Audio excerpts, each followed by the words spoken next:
बिस्मिल्लाहिर्रहमानिर्रहीम। अस्सलाम वालेकुम डियर स्टूडेंट्स, कैसे हो? ठीक ठाक। तो आज हम एक्सरसाइज नंबर 3.2 स्टार्ट करेंगे। उसका जो पहला क्वेश्चन है वो ये है, plot the following points in which quadrants they lies. हमने क्या करना है कि हमारे पास ये डिफरेंट पॉइंट्स हैं, इसको हमने इस कोऑर्डिनेट सिस्टम में प्लॉट करना है। सबसे पहले हमें इस कोऑर्डिनेट सिस्टम के बारे में पता होना चाहिए कि what do you meant by coordinate system. Basically हमारे पास जो प्लेन की बात करें ना, तो प्लेन में दो कोऑर्डिनेट्स होते हैं, एक होता है एक्स एक्सिस और दूसरा क्या होता है, वाई एक्सिस। तो ये जो जहाँ पे एक्स एक्सिस और वाई एक्सिस मीट करते हैं, मिलते हैं ना, उस पॉइंट को हम ओरिजिन बोलते हैं। और ओरिजिन के ऊपर एक्स की और वाई एक्सिस की जो वैल्यू होती है वो क्या होती है, ज़ीरो होती है। अच्छा, अब हमें इन क्वाड्रेंट्स के बारे में पता होना चाहिए कि इसमें किस तरह के एलिमेंट्स आएंगे, इसमें किस तरह के, इसमें किस तरह के और इसमें किस तरह के। बेसिकली जो फर्स्ट क्वाड्रेंट है, इसको हम फर्स्ट क्वाड्रेंट बोलेंगे। जो फर्स्ट क्वाड्रेंट है उसके अंदर एक्स एक्सिस और वाई एक्सिस के जो एलिमेंट्स होंगे उसमें एक्स भी पॉजिटिव होगा और वाई भी क्या होगा, पॉजिटिव। अगर हमारे पास कोई एक ऐसा पॉइंट आ जाता है जिसमें दोनों जो वैल्यूज़ हैं वो पॉजिटिव की हैं, तो इसका मतलब है उसको हमने फर्स्ट क्वाड्रेंट में क्या करना है, लिखना है। इसी तरह अगर हम सेकंड क्वाड्रेंट की बात करते हैं तो सेकंड क्वाड्रेंट में देखें, सेकंड क्वाड्रेंट में पहले हम लिखेंगे माइनस और फिर हम क्या लिखेंगे, प्लस। क्योंकि अल्फ़ाबेटिकली जब हम ऑर्डर्ड पेयर में लिखते हैं ना, तो हमेशा x पहले आता है और y बाद में आता है। यहाँ पर जो सेकंड क्वाड्रेंट है इसमें हमने कौन सा पॉइंट लेना है कि फर्स्ट वाला अगर नेगेटिव होगा, सेकंड वाला अगर होगा पॉजिटिव, इट मीन्स कि उसको हमने किस क्वाड्रेंट में ड्रॉ करना है, सेकंड क्वाड्रेंट में। यानी कि नेगेटिव का मतलब है वो एक्स एक्सिस को रिप्रेजेंट कर रहा है, पॉजिटिव का मतलब है वो पॉजिटिव वाई को क्या कर रहा है, रिप्रेजेंट कर रहा है। तो लेट्स से अब अगर हम मूव करते हैं क्वाड्रेंट नंबर 3 की तरफ, तो जो क्वाड्रेंट नंबर 3 है इसमें हमारे पास एक्स भी नेगेटिव का है और वाई भी किसका है, नेगेटिव का। तो यहाँ पर देखें एक्स भी नेगेटिव है और वाई भी नेगेटिव है। अगर हमारे पास हम इस पॉइंट की बात करते हैं -4 -3, -4 नेगेटिव एक्स को रिप्रेजेंट कर रहे हैं यानी कि एक्स डैश को, और जो -3 है ये वाई डैश को क्या कर रहे हैं, रिप्रेजेंट कर रहे हैं। तो हमने जब इस पॉइंट को थर्ड क्वाड्रेंट में ड्रॉ करना है तो हम कैसे करेंगे, हम एक्स एक्सिस के ऊपर -4 है ना, तो हम इस एक्स डैश की तरफ मूव करेंगे, कहाँ तक चलेंगे, 0.4 तक, यानी कि 1 2 3 4। बात की समझ आ गई है? ये देखिए ये आ जाएगा हमारे पास 1, ये देखिए 1 2 3 4। अब y के अलोंग हमने चलना है 3 पॉइंट, यानी देखिए 1 2 एंड 3। ले जी, इस पॉइंट की हमने पोजीशन को लोकेट कर दिया, रिप्रेजेंट कर दिया।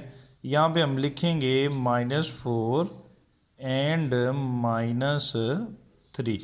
ये इसकी लोकेशन है, ये इस पॉइंट की लोकेशन है, ठीक है। अगर हम बात करते हैं फर्स्ट पॉइंट की, फर्स्ट पॉइंट में क्या है, जो फोर्थ क्वाड्रेंट है उसमें जो पहला पॉइंट है वो पॉजिटिव का और दूसरा किसका है, नेगेटिव का। तो फर्स्ट पॉजिटिव हो दूसरा नेगेटिव हो तो ये है फोर्थ क्वाड्रेंट। तो फोर्थ क्वाड्रेंट में वही पॉइंट हम ड्रॉ करेंगे जिसका पहला एलिमेंट प्लस का और दूसरा किसका होगा, नेगेटिव का। फॉर एग्जांपल जिस तरह ये हमारे पास एग्जांपल है 4 -3, तो 4 -3 यानी कि हम एक्स एक्सिस के अलोंग कितने पॉइंट्स मूव करेंगे, 1 2 3 4। और जो y एक्सिस है वो यानी कि जो सेकंड पॉइंट है, सेकंड वैल्यू है नेगेटिव में है, तो हम y डैश की तरफ मूव करेंगे, -1 -2 -3, ये देखें इन डॉट्स को यानी कि 4 को और -3 को आपस में मीट करवाएंगे, मिला देंगे, तो हमारे पास ये पॉइंट बन जाएगा 4 -3 का। इस तरह जो एक दो पार्ट और है, एक दो पॉइंट और है, वो आपने खुद ड्रॉ करने हैं। तरीका मैंने आपको बता दिया है। आगे जी इसी एक्सरसाइज का क्वेश्चन नंबर 2 है। उसमें हमने क्या करना है, हमने बेसिकली स्लोप कैलकुलेट करनी है, यानी कि find slope of the line. हमने एक लाइन की स्लोप कैलकुलेट करनी है by converting the equation into slope intercept form. हमारे पास एक लाइन गिवन होगी, ये लेट से हम कह लेते हैं कि ये एक लाइन है हमारे पास। इस लाइन को हमने क्या करना है, पहले स्लोप इंटरसेप्ट फॉर्म में क्या करना है, चेंज करना है। तो स्लोप इंटरसेप्ट फॉर्म क्या होती है, बेसिकली आपने 9th क्लास में पढ़ा होगा 8 चैप्टर में कि स्लोप इंटरसेप्ट फॉर्म क्या चीज़ है। उसमें हमने ये निकाला था, ये इक्वेशन पढ़ी थी, y = mx + c। यहाँ पर जो m है वो किसको रिप्रेजेंट कर रहा होता है, स्लोप को, और जो c है वो किसको रिप्रेजेंट कर रहा होता है, कांस्टेंट को। ठीक है, तो कोई भी अगर हमारे पास एक कोई भी इक्वेशन आ जाए, कोई भी लाइन आ जाए ना, तो उस लाइन को सबसे पहले हमने स्लोप इंटरसेप्ट फॉर्म में चेंज करना है। वहां से आपने स्लोप की वैल्यू क्या करनी है, कैलकुलेट करनी है। तो first of all we have 22x + 2y = 86। सबसे पहले हमने इस इक्वेशन को इस स्लोप इंटरसेप्ट फॉर्म में क्या करना है, कन्वर्ट करना है। स्लोप इंटरसेप्ट फॉर्म में कैसे कन्वर्ट करेंगे कि लेफ्ट साइड पे हमारे पास कौन सा एक्सिस होना चाहिए, y होना चाहिए, और बाकी जो x वाली वैल्यू होगी, जो कांस्टेंट होगा, उसको हमने राइट साइड पे क्या करना है, मूव करवाना है। अब देखें, अब ये 22x + 2y = 86 है। मैंने कहा था कि जो y है वो लेफ्ट साइड पे रखना है, बाकी टर्म्स को उठा के राइट साइड पे हमने ले जाना है। तो जब हम इस क्वेश्चन को सॉल्व करेंगे ना, तो हम ये लिखेंगे by converting into slope intercept form. सबसे पहले हम इस इक्वेशन को किस में कन्वर्ट करेंगे, स्लोप इंटरसेप्ट फॉर्म में। तो स्लोप इंटरसेप्ट फॉर्म का क्या मतलब है कि इक्वेशन के लेफ्ट साइड पे y जस्ट होना चाहिए और राइट साइड पे कांस्टेंट और x वाली वैल्यू क्या होनी चाहिए, मौजूद होनी चाहिए। तो देखें जी 22x इधर क्या हो रहा है, ऐड हो रहा है, इधर जा क्या हो जाएगा, सब्ट्रैक्ट हो जाएगा। इधर हमें जस्ट y रखना है, तो ये देखें y का जो कॉफिशिएंट है वो 2 है, हम दोनों तरफ 2 पे क्या कर देंगे, डिवाइड कर देंगे। ये 2 से क्या हो जाएगा, कैंसिल हो जाएगा। तो y = आ जाएगा 86/2 - 22/2x। इसको डिवाइड करेंगे, यहाँ पे आ जाएगा 43 - 11x।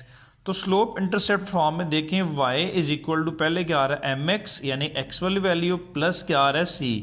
यहाँ c के साथ साइन कुछ भी हो सकता है, m के साथ m की जो वैल्यू है उसके साथ प्लस भी हो सकता है, साइन माइनस भी हो सकता है, इससे परेशान होने की कोई ज़रूरत नहीं। तो देखें इसको जब रीअरेंज करेंगे according to slope intercept form, y = पहले हमने x वाली वैल्यू लिखनी है, प्लस हमने क्या लिखना है, कांस्टेंट। ठीक है, तो हमारे पास जो स्लोप है, जो क्या है, स्लोप हम m को बोलते हैं, तो वो हमारे पास क्या आ जाएगा, -11।